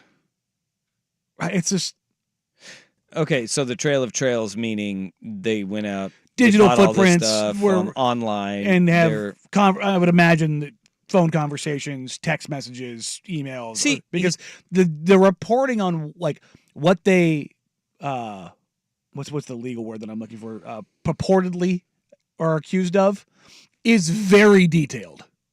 So not only are they like Lunatics, they're very dumb. cruel, sinister human beings, they're very dumb. Very dumb. Which typically when That's- you get cruel and sinister, like you tend to get people who are a little more shrewd. You can't fix stupid though. No, I you don't can't. actually. I think that with the amount of people that are caught for their dumb crimes, I think most of them do leave that stupid footprint. behind Reminder them. that over half of capital murder cases in the U.S. are open and remain open. That's wild to think about. Uh-huh. I'm Sleep not tight. gonna ask how many you're responsible Sleep for. tight. God, these guys are truly the lowest of the low. Mhm. And I think that the bigger issue here is that they were able to go far enough into this process that Well, they basically blew up a house. They blew up her house. Yeah. And They moved into a day before. that to me, when you are thinking of all of the things that led up to this, like the Fleming dogs of poo, arrows into the front door, the constant harassment via phone calls, text messages, email, all that stuff, like that's the stuff that we need to be able to stop before it even gets to this point, right? But yet two morons were able to blow up the house, and they're able to find out that they were going to try and kill the child of this woman by letting loose a snake in the home. I feel like that's a weird one though, because taking a look at the psychology of this, they wanted the child dead, but neither of them was willing to do something enough that would make it happen. But You know what I mean? Like, well, we'll release a snake and let nature take its course. the fact that they were okay with that and Yeah, just be like, that's fine. That's a soup. But I mean, again, like analyzing the psychology of this, because I'm a weird person. Like when I look at that, I go, "How did you get there?" Yeah. You know, like whenever my wife watches all the murder shows, every documentary known to man, and I will occasionally walk by in the living room and stop and listen for a few minutes, and I always wonder, how did they get to that? That is always my question. Right? Like not. Sometimes I understand why they pulled the trigger, And largely it's a childhood full of trauma. but it's like usually that's it. But there's like, what they did was insane, and everything about it is wrong. But like, that leap to go to like, you've already made the decision to kill the woman. Yeah. Why are you now diversifying on the child? Because you're Florida North in this case. You're Georgia. It's just, it's all sick and twisted. But yeah, that was when I said to you guys last night, like, this is a lot. Yeah, I just didn't want when you sent that, I was like, is this what's Danny trying to tell us in this? But yeah, that's a hell of a weird story. Yeah. Man. Cruel people. Yes, obviously Can't get over 'em. That is our worst day on the web. And coming up next, you can't cry poor anymore. You just can't. Danny and Dusty, Danny the Fan.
can let this one run out a little bit. Tremendous stuff. Macho Man Randy said, "Oh yeah, brother. Oh yeah." Nick Saban got up Cream rises. in Congress and ranted and raved about changes in college sports and how if it wasn't for football, the other sports wouldn't exist. Which blah, is true. Blah, blah. To an extent, certainly. But they also kind of said if you take away what it is, then the other sports won't exist, which isn't really true. Yeah, it was a big pomp and circumstance. There you go.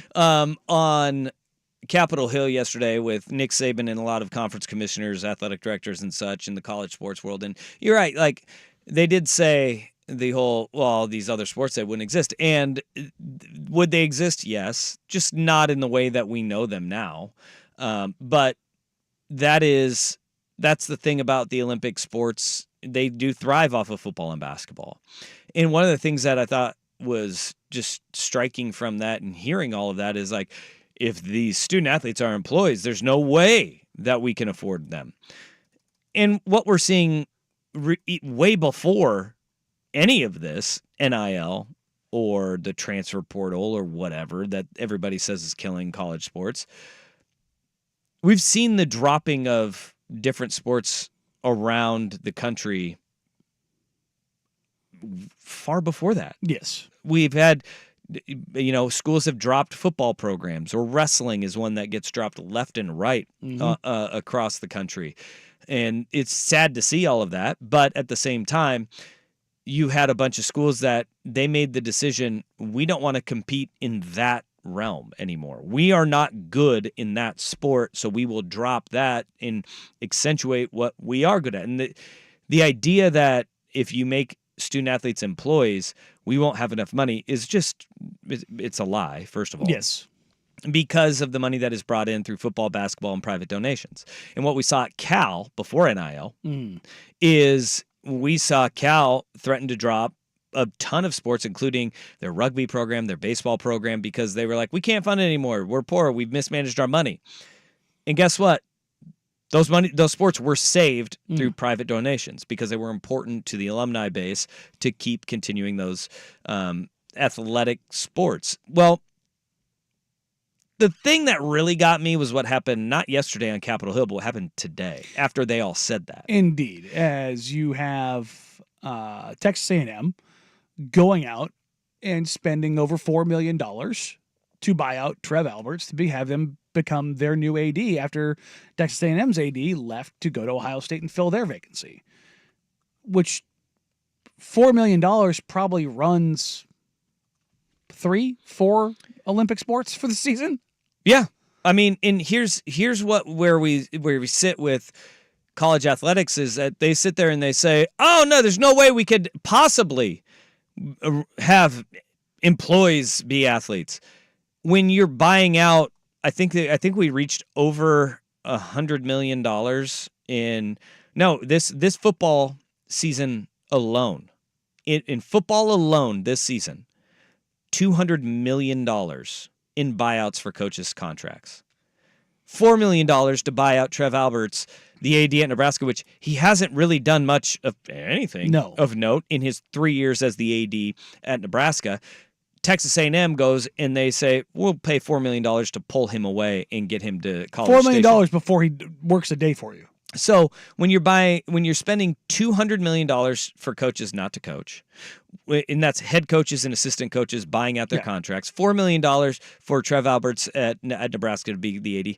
Don't give me we're going to have, if we have NIL, there's no way we can operate. No, how about you do this? You operate responsibly and you don't have these massive buyouts for coaches, and you're going to have to actually see that contract through. If you're willing to pony up that money for him to be your coach or her to be your coach, what we'll see is actually these athletic departments being a little bit more, judicious with the money that they give out, the buyouts that they're willing to pony up for getting a coach out of the program. And we're not going to see as much turnover in the coaching world because of the fact that yeah, you're going to have to operate like a business at As this opposed point to a because blank check. you're going to have employees that are your student athletes. Yeah, guess what, ladies and gentlemen? Everyone's got to balance their checkbooks because you aren't playing with funny money anymore. Yep. And Yeah. that's the thing. It's like, that's why they don't want to pay players, because they don't know if they have to pay players, then there's open books and everybody knows how much is out there and they can't cry poor anymore. Yep. There was, if you just look at it, this is according to 200 million. USA Goodness. Today, $127.1 million in this past hiring cycle was for head coaches to be bought out of their current deal alone. $32 million was for assistant coaches to be bought out of their deals.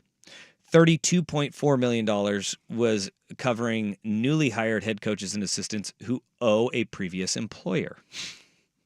$12 million being alone, Kalen DeBoer to go from Alabama or from Washington. Because there's to Alabama. buyouts and then there's money that is paid out ahead. And if you're paid out ahead, then you owe it back. And then we all know about the $77 million that Texas A&M gave to Jimbo Fisher to just Go away. Go away.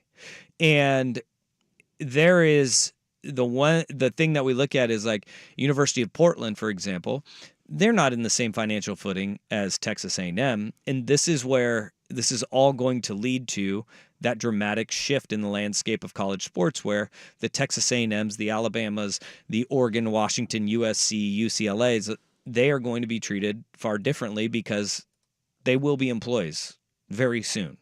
Very soon. We've already had one labor board rule in favor of Dartmouth. There's two more that are coming up. And all of a sudden, these private schools, they're going to have employees at their universities. Their student athletes are going to be seen as employees. All of the data is trending in that direction. We're heading there. And the break-off is about to become a very real thing. Brace yourself. It's going to be an interesting spot. Don't give me the BS. As the books become significant. Honestly, I think we're going to get to a point in college football where if there's not a salary cap, there is a more open book situation. We understand what salaries are for players. And I think it's going to be something where you're going to see some extremes, and then over a decade you see it start to even out, much like the early NIL period. But there will be, I believe this, there will be a place at the table for, if you truly are a fan that's like, I don't want to see these sports become professionalized, there will be that spot for you. You can still root for the teams that aren't. It just won't be the at top. the major programs. Yeah. And that exists right now too, by the way.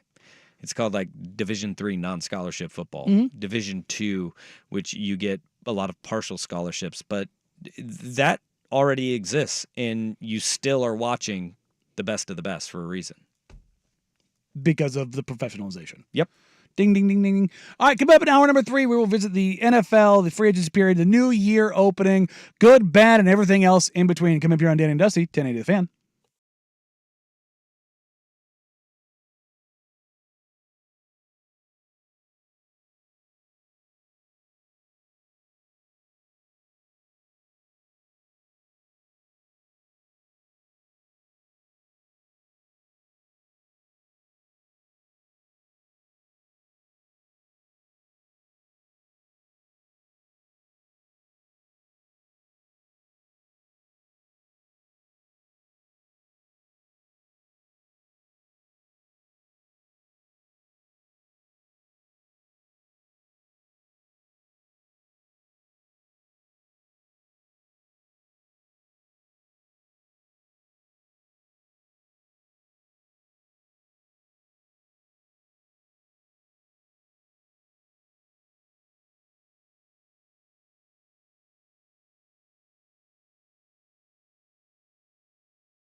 is healthy, both of those teams, Indiana and Philly, it would be clear cut right now for me who 3 and 4 is. But right now, it's just not in the Eastern Conference. Yeah, I'm going to go 1 Milwaukee, 2 Boston, 3 Cleveland, 4. I'm going to go the Knicks. They're getting healthy again. I am going to go with the Knicks because when they are healthy, OG Anunoby has been incredible. He just came back last night. They're going to have more legs because they got hurt and they run him into the ground. Yeah, Tibbs couldn't beat him up. That's actually a great point. They're going to get OG. They've got OG that is back. A great point. Brunson's back. They might get Mitchell Robinson back. They have a ton of depth. They can play you a ton of different ways.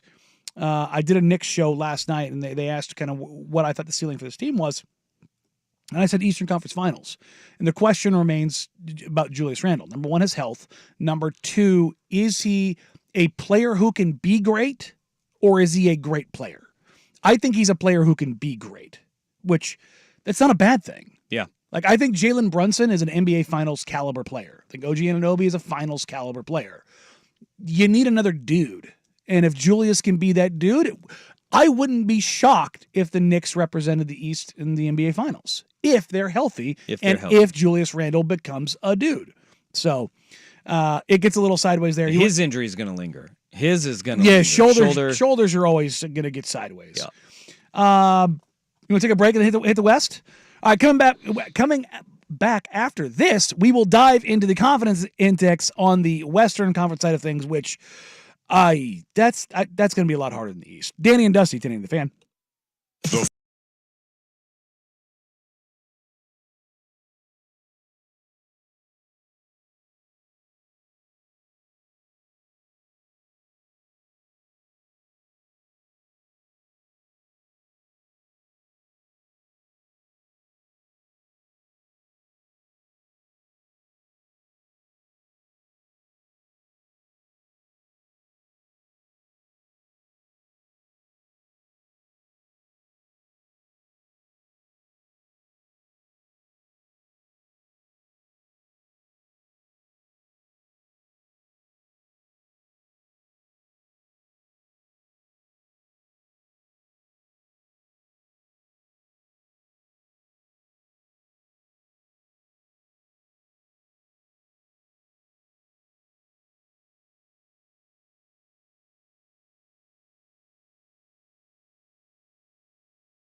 confidence index on the NBA. The teams that you're 4 teams that you're most confident coming out of each conference as it stands today. I had Milwaukee, Boston, Cleveland, New York. You had Milwaukee, Boston, Cleveland, Miami. Moving to the West. Who are your 4 teams that you are most confident in today? Top spot's the defending world champion Denver Nuggets. Indeed, who are 9-1 in their last 10. They have closed the gap on the Oklahoma City Thunder, who have sat comfortably at 1 or 2 in the West all season long. Them and Minnesota have kind of like jostled back and forth, but Oklahoma City has been fantastic all season long. But Denver has been turning it on when the season is the most important, and they've closed that gap. And I sit there and I look at this 65 games into the season.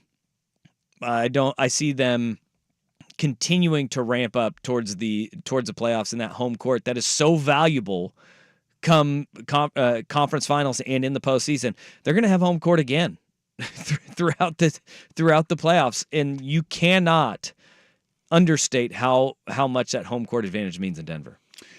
Yeah, no, it's the best home advantage built in the league. Yep.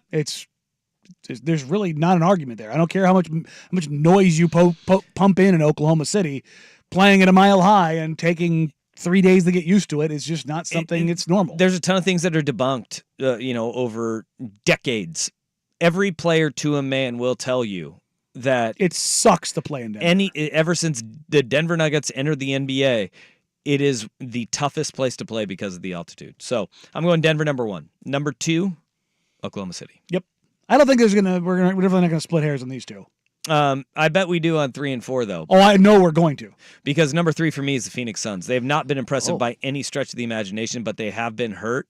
But when it comes to the playoffs, we know what Kevin Durant can do. And I still have a trust and a faith in the Phoenix Suns at number 3. They have been the most confusing team in the regular season. They really have been. But every time they start making that step forward, they get dinged up. Bradley Beal's out of the lineup. Devin Booker will be out of the lineup. They're 15-9 when the big 3 play. And that, to me, they're just kind of jostling to get to that position. So number 3 is still Phoenix. Okay. And then who you got number 4? Minnesota Timberwolves I have at number 4. I can't trust Karl Anthony Towns. They've been one of the best 2 teams in the Western Conference and one of the top teams in the NBA all season long, but I don't trust Karl Anthony Towns in the playoffs, and now he's got a meniscus injury on top of that. No. But I look at this, and the way I came to number 4 is, do I trust the Clippers? They are banged up to all get out, and they cannot defend if they are not at full strength. The New Orleans Pelicans, I don't have faith in them. I don't. I know they're playing the best basketball in the NBA right now. 4-game winning streak, longest winning streak in the NBA. They are playing out of their minds. I don't trust them. No. I cannot trust them. No. And then Sacramento, no, they're good, but nope. You're going to have to go and you're going to have to play Oklahoma City or Denver. Mm-hmm. No. Dallas, same boat. Luka is a monster. Don't trust him. And then the Lakers and the Warriors are past their prime. So that's how I came to Minnesota at 4. Okay. I'm going to go pretty chalky here. Denver 1, Oklahoma City 2. Oklahoma City, if they had somebody who could just play on the floor with Nikola Jokic, would probably be my number 1. Yeah. They just don't have anybody who can be on the floor with him for any period of time. Not a lot of guys that can. No, nobody can stop him. Nurk is the closest thing, which is why Phoenix went and got him. Yeah. Like, that's quite literally why they went and got him. It takes a massive human who has got great feet to stay with him. Not a lot of those guys around. No, not massive humans. Number 1, massive humans with great feet. Yep. Not hard, not easy to acquire. Number 3, I am gonna go with Minnesota, and the reason I'm going to is Mike Conley and Rudy Gobert are the adults in the room. Yep. Ooh, and Rudy on the court. Mike as the dad. Yeah. Rudy's going to win Defensive Player of the Year. And he deserves it. And he's incredible. Jaden McDaniels is a phenomenal player. They have been able to do things without Cat. Like they have been good without needing to be Cat-centric because Anthony Edwards fills a lot of that offensive void. And they do have solid depth. And they have other guys that have stepped up, and Naz Reid, Nickeil Alexander-Walker, you kind of go down the list like they've Kyle Anderson, slow-mo. They've got dudes. But I trust their defense, which is the thing that translates to the playoffs. So that's why I go number 3. Number 4, this is where I'm going to go sideways. It's Dallas. Yeah, well, the Daniel Gafford pickup at the trade deadline, it was going to take a little bit of time. And when you have Luka, though, he's one of the best players in the world. I'm going to pull up Luka's playoff logs. He's crazy. This is Luka's 28-game playoff history. Luka and Jamal Murray are just playoff outliers. Okay. Luka averages 32.5 points, 9.3 rebounds, 7.9 assists, 1.5 steals on 47 37 70 splits. Okay. The guy, the last 2 years, he has led the playoffs in scoring at 35.7, 31.7. Yeesh. He has been absolutely, unequivocally obscene. He has been one of the best playoff performers in NBA history. Get to the playoffs, bleep around and find out. Which I don't think the Lakers have that switch. I don't think the Warriors have that switch anymore. If you're looking at a team, Kevin Durant, certainly. Devin Booker, absolutely. Bradley Beal, Luka can do it by his damn self. We just saw him have a 6-game streak of a 35-point triple-double. Yeah. That's terrifying. I don't want to see that in a 7-game series. Nope. So those are my 4. Not one bit. I like them. And I think that's a fun part is that we have variance. Which it's going to get spicy here over the next month as they jostle for seeding and we see some teams play their best basketball season, head to the playoffs, and you see some that get real rough, and for sure. It leads to playoff collapses. Yep.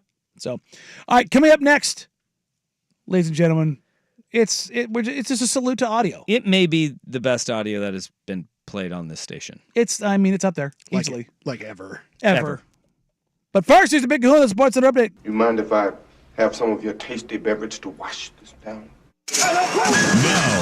Now, from the Fan Sports Desk, a Sports Center update on 1080 The Fan. This update brought to you by Stanford's. This classic American steakhouse has exactly what you've been craving. Visit them in Clackamas, Tanasbourne, or online at stanfords.com. First on The Fan, the Trailblazers have lost 4 of their last 5. The 6-game homestand continues tonight with the Atlanta Hawks in town. Malcolm Brogdon, Shaden Sharp, Jabari Walker are all out. Jeremy Grant, Abu Baji, Ryan Rupert, and Ashton Hagens are questionable. 7 o'clock tip on Root Sports. The Blazers are 3.5-point underdogs. Over in the NFL, the Chargers have released wide receiver Mike Williams, saving $20 million against the salary cap. Meanwhile, they've restructured 8-time Pro Bowler Khalil Mack's contract. The Saints designating wide receiver Michael Thomas as a post-June 1 release after he failed a physical. The Seahawks signing offensive lineman Nick Harris to a 1-year, $2.51 million deal, and also bringing back cornerback Artie Burns on a 1-year contract. The 49ers signing linebacker Eric Kendricks to a 1-year deal. They've also restructured the contract of Pro Bowl fullback Kyle Juszczyk for cap space. Safety Jordan Whitehead heading back to the Buccaneers on a 2-year, $9 million deal. The Bears have agreed to a 1-year deal with quarterback Brett Rippon, while the Titans signing Mason Rudolph to a 1-year deal. Oregon State men's basketball coach Wayne Tinkle will reportedly return for the 2024-25 season. He's got 3 years and $8.7 million left on his deal after this season.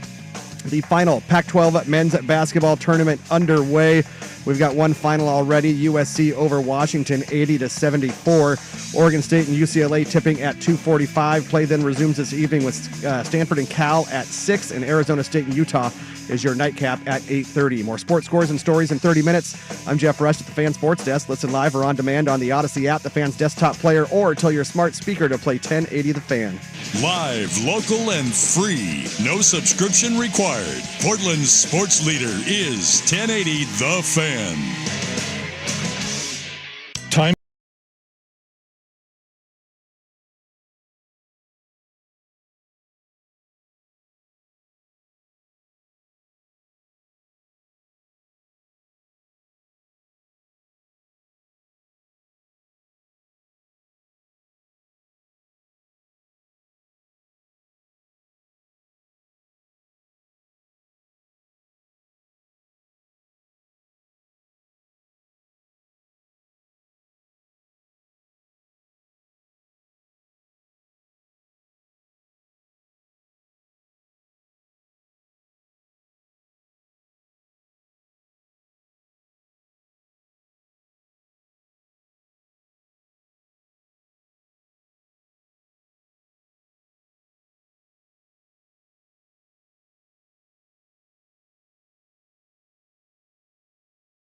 Oh, buddy.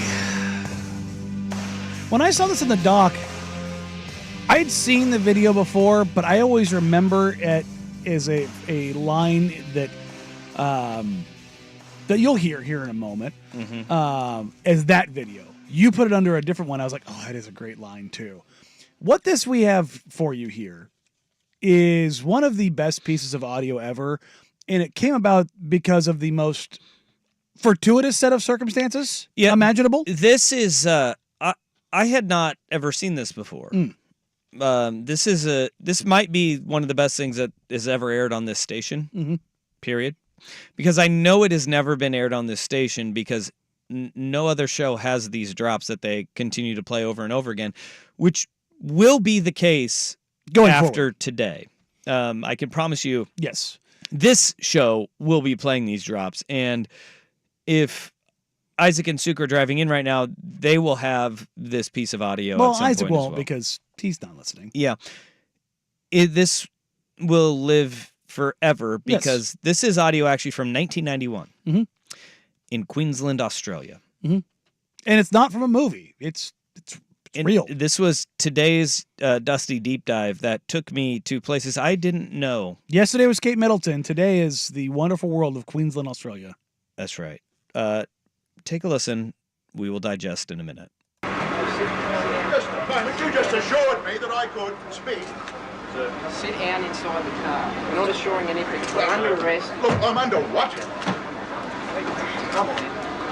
Gentlemen, this is Democracy Manifest. Have a look at the headlock here. See that chap over there? Get your hand off my penis! This is the bloke who got me on the penis before. Why did you do this? Up in the car. Get some cups. For what reason? What is the charge? Eating a meal? A succulent Chinese meal? Oh, that's a nice headlock, sir. Oh, yes. I see that you know your judo well. Good one. And you, sir, are you waiting to receive my limp penis? Now, get your hands off me. Oh, we've only got one cup. Ta-ta and farewell. So I guess getting in the car. One cup, look. They even broke. So what that was is an Australian man named Jack who was confused for a criminal overlord, who was just in a spot getting his Chinese food, and the cops grabbed him, and so that's what you got. His name is Jack Carlson, and as you may garner from that video, he is a theatrical actor. Yes, he is also an artist and a painter. And what happened back in 1991 was he was at a Chinese restaurant called Fortitude Valley in Queensland, Australia. Sounds like it's kind of places you get a little something behind. Yes. Yeah. Jack Carlson was there with some people getting hammered drunk, and as he regales, as only he would, he says that he noticed that there was a person just kind of peeking over their shoulder, kept looking at him, and was eyeing him at this restaurant. It turns out that person was an American Express investigator. American Express, the credit card company. Yes. So I guess you're wondering, yes, they do have investigators. Yeah, they do. I learned that on the Tinder Swindler. Yeah, there you go. I learned that on the Tinder Swindler. But this guy, who's the American Express investigator, called the authorities and said, I've got this notorious credit card thief and identity thief at that point. 1991, ahead of his time, right? So the police call the media. Everybody comes down and they pull this guy out of the restaurant, and that was him being arrested. And first of all, they were trying to three cops were trying to shove him in the car, and he is not moving. That performance that he puts on, he's sturdy, is three guys trying to throw him into the car, and he's like, "Get your hands off my penis!" Yep. You know. This is Democracy Manifest. I had a succulent Chinese meal. Did you notice the very nice roll of his R, though, in the Democracy Manifest? Yeah. And that it's guy, incredible. It turns out I see you know your judo well, sir. Was mistaken identity. What they did was arrested just a broke artist. Yes. Ta-ta and farewell. And that guy put on a show knowing I'm going to get out of this thing real quick. Now, here's the fallout that happened. That happens in 1991. This guy goes on to do local theater, make his paintings that aren't really selling. Mm-hmm. And then all of a sudden, internet happens. Sure. In 2009 is when this thing started really taking off in Australia. Mm-hmm. He then becomes a viral hero, and he starts getting approached by companies to make the products and endorse products for him. One of them, a winemaker that named their wine the Succulent Pinot Noir. No, get your hands off my Pinot Noir. Get your hands off my Pinot Noir. Yeah. A succulent wine. Yes. Is the name of it. A succulent, get your hands off my Pinot Noir, a succulent wine. And he said, yeah, you can use my likeness on the bottle as long as I get a cut of it. So here we are. It was 19 years after this was even made, or 18 years after this arrest was made. Mm-hmm. He's starting to cash in on it. And here we are 33 years later. We're still talking about it. And it's just now, I saw that on the internet today for the very first time. And I may be behind the times, but I had to bring that to the people. Yes. Because you surely know your judo.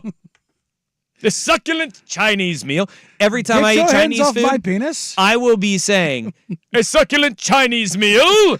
Your family is about to look at you like, yeah, stop. And there will be a saying time where I just look at my kids and I'll be like, in a few years, you'll watch that video. It'll make your way to you. You'll get that. Before the show, you came in and I told you I put a link on our show Yeah. doc there. And I was like, it's the best audio.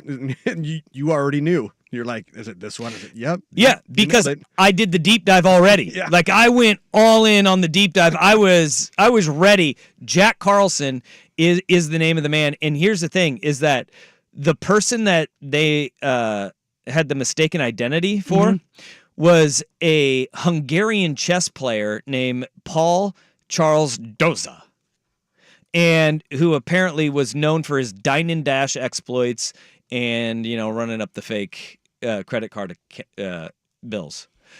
I absolutely love everything about this man in this video, and we need more of them. Seeing the An side-by-side Australian hero. of who they actually are. Yeah. Looks a lot like him. They do. Now, Paul Charles Doza looks a little more weathered, certainly, than old Jack Callahan. You know what he's making his money off of now, though, besides the wine? Besides Get Your Hands Off My Pinot Noir? He is making money off of paintings of his arrest. He's making those paintings and selling them to people now. Lean into it, man. That's incredible. I am now retweeting the video. You can find it at Dusty_Hera on Twitter. Jack Carlson, Australian hero, world hero. Ta-ta and farewell. Indeed. Ta-ta and farewell. Are you preparing to receive my limp penis is... You had to go there, huh? Yeah, well... Yeah, you did. You sure did. What, you mean this? And you, sir, are you waiting to receive my limp penis? That's an all-time I just got arrested move right there. That is a line. Yeah. Because for those that obviously haven't seen the video, he's crotch pointed at the door about to be shoved in. And that's when he says that line. Yeah. It's an all-timer. It is. It truly is. Absolute all-timer. All right, when we get back, we will get ready to hand you off to Isaac Scoop, come up here next year on Dating Dusty, 1080 The Fan.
This is the other John Cena, right? Yeah, this is Thugonomics. Yeah. Boy, that was a journey for John Cena. Boy, Wrestling Wednesday ending on a weird note. Just wait. Oh, man. You see, we have a couple more actually notable signings in the NFL. Yeah, I missed Calvin Ridley. I saw that. Calvin Ridley, 4 years, $92 million. He's going to the Tennessee Titans. There was a thought that he would be going back to Jacksonville after the 1 p.m. deadline because it would not, if he re-signed with Jacksonville, it would have been a second-round pick going to Atlanta. Mm-hmm. Now it's a fourth-round pick going to Atlanta.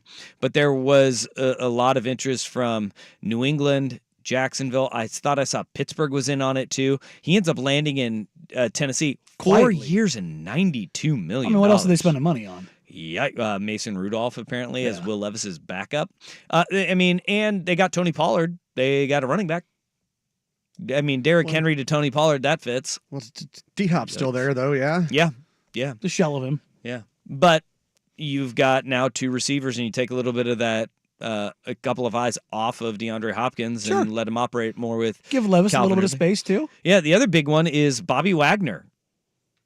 He's heading to Washington. He's going to reunite with Dan Quinn. He's leaving Washington to go to Washington. That's right.